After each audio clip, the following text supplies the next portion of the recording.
이번 시간에는 100쪽에 나와 있는 온라인 대화를 할 때 지켜야 할 예절을 공부해 보겠습니다. 지금까지 우리 여기 3단원에서는 어른이나 친구들과 서로 대화할 때 지켜야 할 예절과 지난 시간에 바로 전 시간에는 회의에서 지켜야 할 예절을 배웠었어요.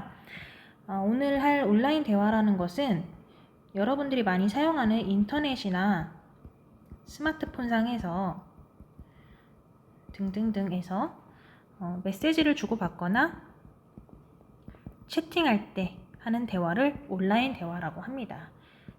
등등.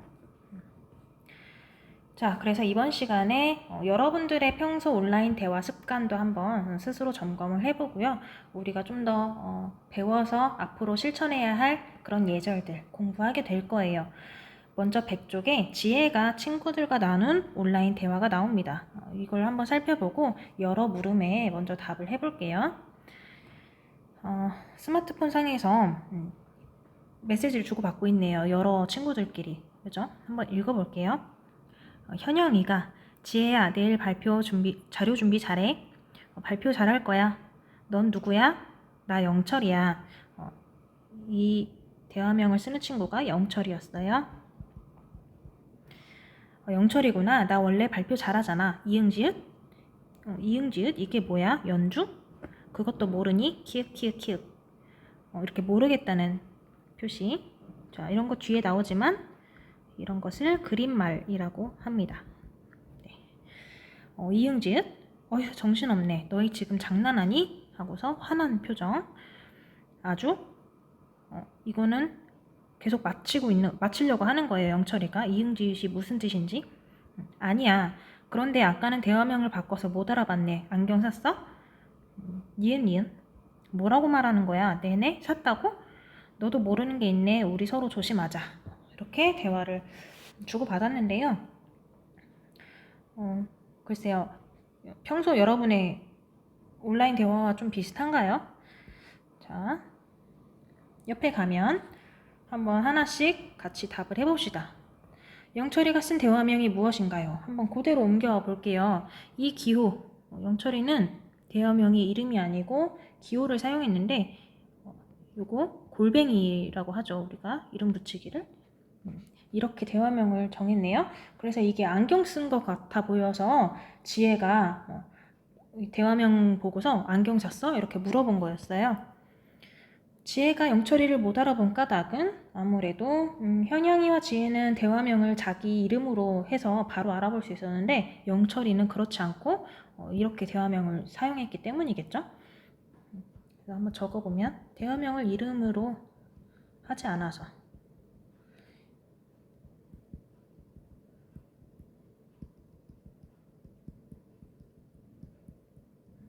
않았기 때문이다. 여러분이라면 어떤 대화명 사용하나요? 이미 대화명 사용하고 있는 거가 있죠. 뭐 채팅 어플이든 뭐 게임에서든 대화명을 만들었을 텐데 여기 이 부분 한번 읽어볼까요? 얼굴을 직접 확인할 수 없는 온라인 대화 상황에서 자신을 나타내는 대화명은 또 다른 내 이름이라고 할 수가 있습니다. 적절한 대화명을 사용하고 반갑게 인사하는 것이 온라인 대화 예절을 지키는 태도의 시작임을 잊지 마요. 온라인 대화 예절을 지키는 태도의 출발점입니다. 적절한 대화명. 그래서 어떤 대화명을 사용하는 게 좋을까요? 요즘에는 좀 재미있게 만들려고 너무 과도하게 이상하거나 좀 부르기가 약간 민망한 그런 대화명 사용하는 사람들이 많은 것 같은데 나를 잘 표현하면서도 적절하게 만들어야겠죠. 여러분들 이 대화명이 온라인상에서의 대화명이 내 또 다른 이름이다 라고 좀 잘 생각을 한 번쯤 해봤으면 좋겠어요. 나를 잘 표현하는 대화명.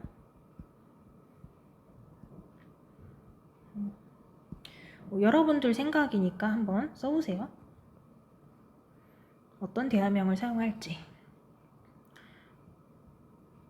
자, 우리 이번에는 아까 지혜가 친구들과 나눈 온라인 대화 보고 줄임말에 대해서 한번 물음에 답해 볼게요. 줄임말이 뭐가 나왔냐면 이런 것들 줄임말이라고 하는 거거든요. 즉 초성만 사용한 말들이죠. 이런 것과 같이 줄임말을 써본 적이 있나요? 아마 대부분 네일 거예요. 그죠? 사실 선생님도 써본 적이 있습니다. 영철이가 이응지읒 이거 이해를 못해서 무슨 뜻인지 계속 물어보잖아요. 이게 뭐야? 뭐 연주야? 아주라는 뜻이야? 뭐 이러면서 물어봤는데요. 왜 이해하지 못했을까요? 우리도 처음 보는 이런 줄임말들 모르잖아요. 그죠? 처음 딱 접했을 때. 그래서 이게 무슨 뜻이야? 라고 뭐 검색을 해보거나 그 말을 사용한 사람에게 물어봐서 알게 되고 그 다음부터는 이제 이해를 하게 되죠. 그래서 아마 영철이도 처음 봐서 뜻을 몰랐기 때문에 이해를 못한 것 같아요.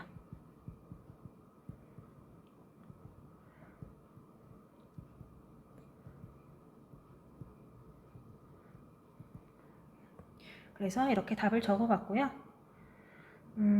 자, 중요한 건 이거죠. 온라인 대화할 때 줄임말을 지나치게 쓰면 어떤 일이 일어날까요?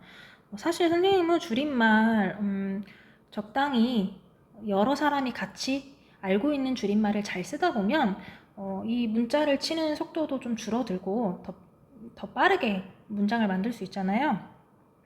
그리고 뭐 재미도 있을 수 있고 해서 좋은 점도 있다고 생각하지만 이걸 지나치게 많이 쓰다 보면 아무래도 대화가 잘 이루어지지 않겠죠?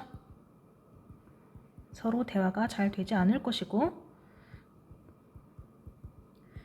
또 오해가 생길 수도 있을 것 같아요.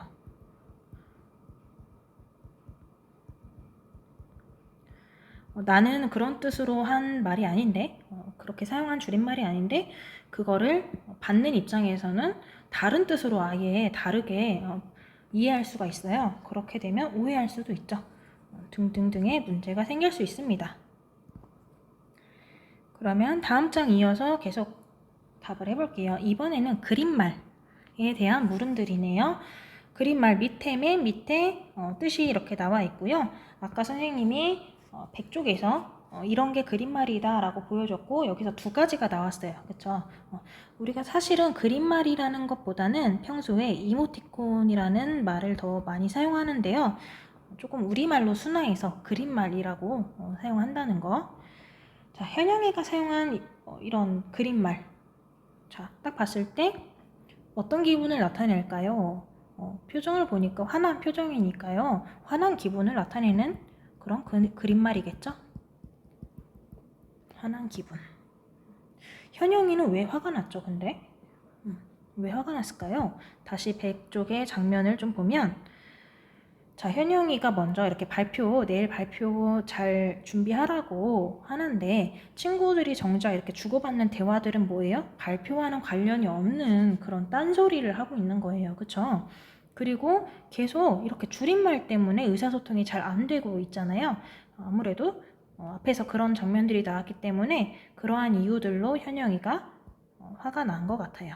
자, 정리를 해보면 뭐라고 할 수 있냐면 친구들이 자, 여러 이유가 있는 것 같은데 친구들이 발표 준비와 관련 없는 이야기를 계속해서 관련 없는 이야기만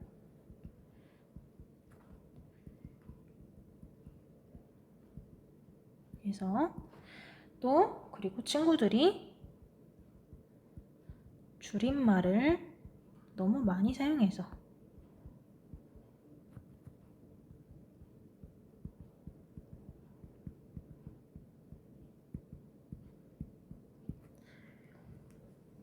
그래서 조금 불쾌한 느낌을 이런 그림말로 표현했다고 볼 수 있겠어요.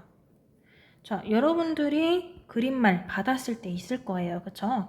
그때 뭐 좋았거나 재밌었나요? 아니면 좀 불쾌했나요? 좋았었다 또는 불쾌했다. 불편했다. 한번 두 가지 중에서 떠오르는 경험 한 가지 써볼게요. 좋았다면 왜 좋았는지, 불편했다면 왜 불쾌했는지. 사실 자, 여기 보면 기분을 더 잘 표현해주는 좋은 점도 있어요.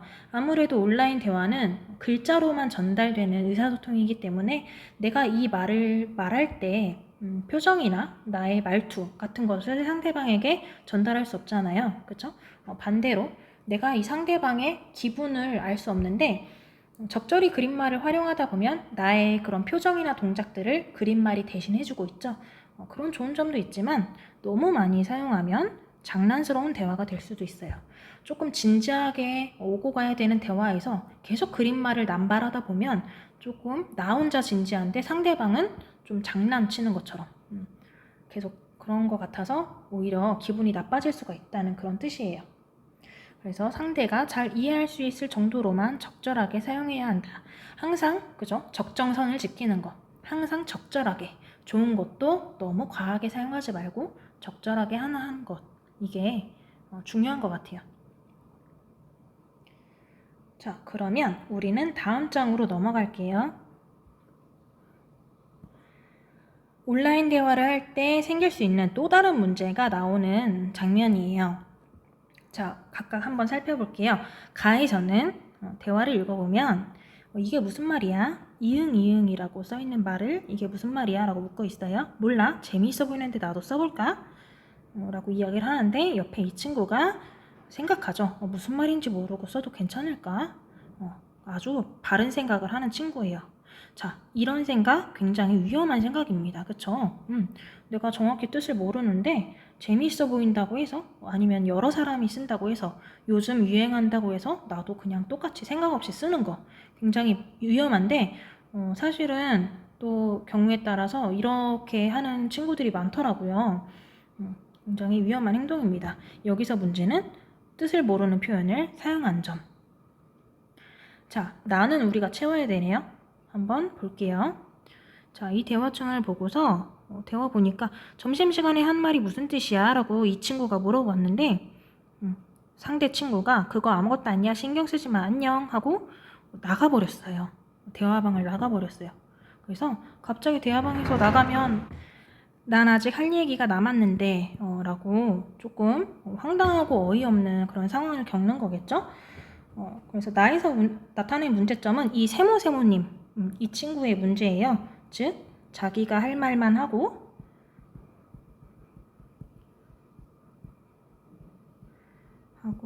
대화방에서 나가버린 것.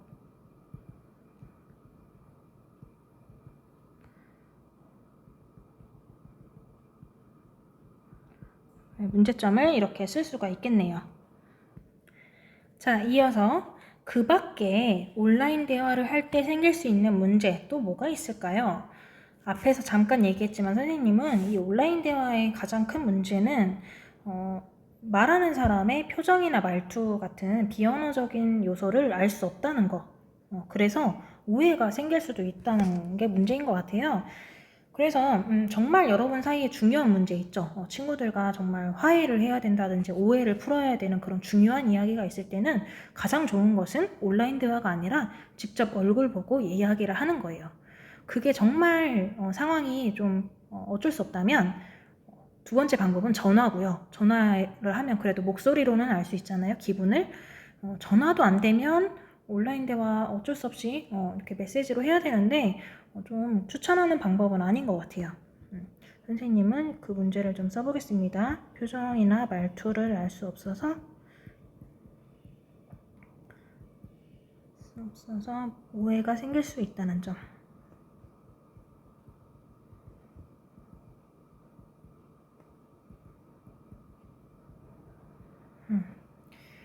그리고 사실 요즘에 이제 사회적 문제로도 대두될 만큼 문제점이 또 여러 가지가 있어요.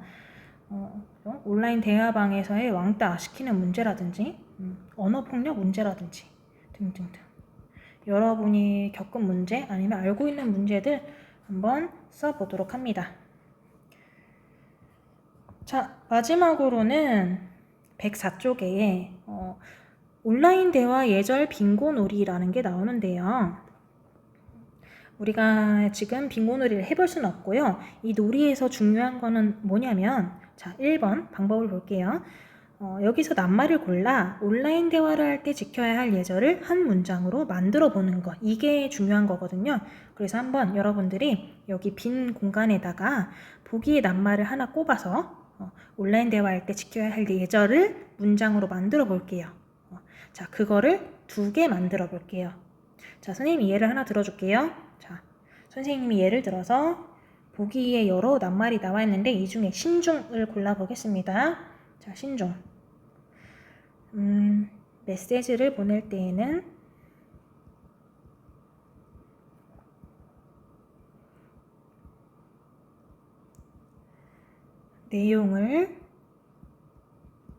메시지 내용을 신중하게 생각한 후 보내야 한다.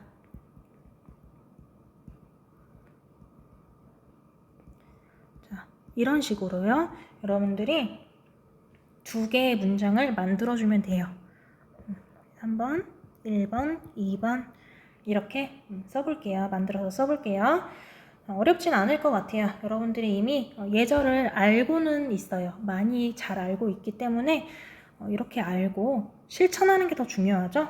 오늘 이렇게 온라인 대화 예절에 대해서 좀 그래도 다시 한번 공부했으니까 앞으로는 조금 더 바르게 적절하게 사용을 했으면 좋겠고요. 오늘 이 국어책 학습 다 한 후에 국어 활동에서 여러분들의 온라인 대화 예절 점검하는 게 나오거든요. 그것까지 오늘 학습을 잘 맞춰주세요.